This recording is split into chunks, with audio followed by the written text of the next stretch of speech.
சிலுவையும் நானும். நான் தான் வாள் பேசுகிறேன். பேதுருவின் இடையில் பேசாமல் படுத்திருந்தேன்.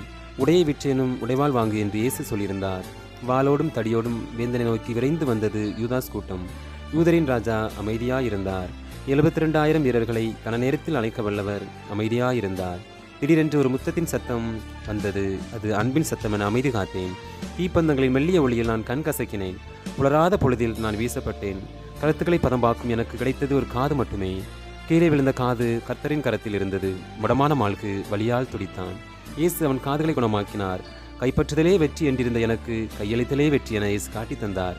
வாள் எடுப்போர் வாளால் மடிவர், வாளை உரையில் போடு, வாழ்வை எரியில் தேடு என்றார். சிலுவை இயேசுவின் குருதியால் கழுவப்பட்டது. நான் எதிரியின் குருதியால் தழுவப்பட்டேன். எதிரியை நேசிப்பது எப்படி என இருளின் தளத்தில் வெளிச்சப்பாடம் எடுத்தார் இயேசு. சிலுவையை சிந்திக்கும் போது என்னை இனிமேல் உதாசீனப்படுத்த முடியாது. காரணம், நான் மன்னிப்பை போதித்த உலோக கொடி.